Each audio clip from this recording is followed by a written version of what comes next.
अभी अभी स्कूल खत्म हुआ ही था कि कॉलेज के नए सपने सजा रखे थे। एक स्माइल की चेहरे पर वो फर्स्ट ईयर वाला ग्लो जो होता है। टीचर्स ने भी आके डरा दिया था, जिसको सीनियर्स कहते थे कि ऐसा कुछ नहीं होता है।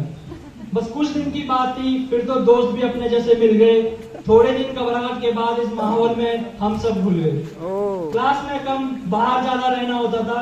टाइम से कॉलेज पहुंच भी गए तो क्लास में देर से पहुंचना होता था। फैकल्टी की अटेंडेंस न देने की धमकी, फिर कैबिन में जाकर रिक्वेस्ट करनी पड़ती थी। एक साथ कई चीजों को मैनेज करना सीखा था। चलती क्लास के बीच घूमने का प्लान बन जाता था। आफ्टर लंच के बाद भागने का मन कर जाता था। रात को दोस्तों के साथ कट जाती थी। एग्जाम से एक रात पहले ही तो अपनी सारी किताबें निकलती थी। इम्पोर्टेंट चैप्टर, फिर इम्पोर्टेंट क्वेश्चन पे आके लटकते थे। उसके बाद भी कोई चारा बचता नहीं था, रट्टे मारने ही पड़ते थे। मार्क्स की कोई टेंशन नहीं रहती थी, बस पास होना बनता था। क्लास में एक दो लोग ही पानी की बोतल लाते थे, वही बोतल पूरी क्लास में घूमती रहती थी।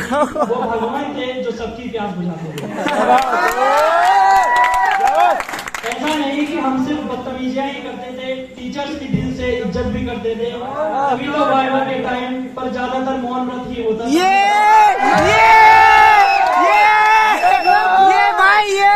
भी अपना आखिरी दिन ही सबमिट करना होता था। डरने की क्या बात थी, यहाँ पेरेंट्स मीटिंग थोड़ी होती है। नोट्स बनाने की आदत ही भूल गए, मानने की आदत जो लग गई थी। रोज अपने कॉलेज को बहुत बुरा भला कहा, पर अब जाने के बाद यही कॉलेज याद भी आएगा। 75% अटेंडेंस सच में बहुत तंग करती थी। इसने हमने जिंदगी एकदम बेरंग कर रखी थी। कितनी कोशिश करते थे हम कि क्लास में ध्यान लगा सके, टीचर्स भी अपना बेस्ट देते कि थोड़ा अच्छा पढ़ा सके। पर उस माहौल में सच में यार पढ़ा कहाँ जाता था।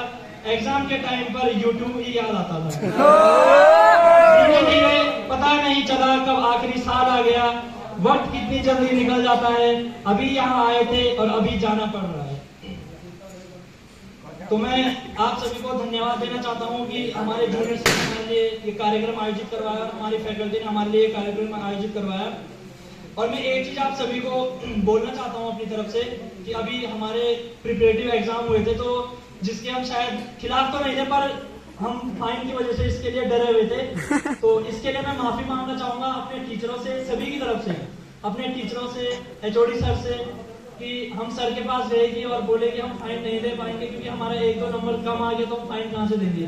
तो कहीं ना कहीं कि हम लोगों को मजबूत बनाने की ही जो थी, हम लोग मजबूत बने। क्योंकि अभी हमारे परसों से फाइनल एग्जाम है, बोर्ड एग्जाम है, तो अभी हम इतना प्रेशर में नहीं है क्योंकि हमने एक बार पेपर दे दिए हैं और वो एकदम हमने फाइनल एग्जाम की तरह ही दिए हैं। खूब कॉपियां भरी है बच्चों ने, खूब।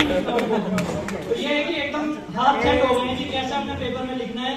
तो अभी मैं फर्स्ट ईयर को यही चीज बोलना चाहता हूँ कि अगर नेक्स्ट ईयर आपके साथ ऐसा हो तो प्लीज आप खूब मेहनत कीजिए और आप डरना मत कि फाइन पड़ेगा या नहीं पड़ेगा। फाइन नहीं लिया जाएगा।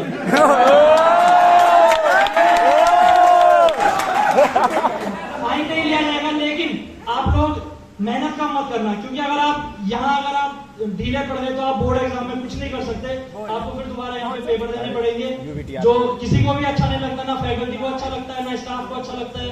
ये बच्चा दोबारा घूम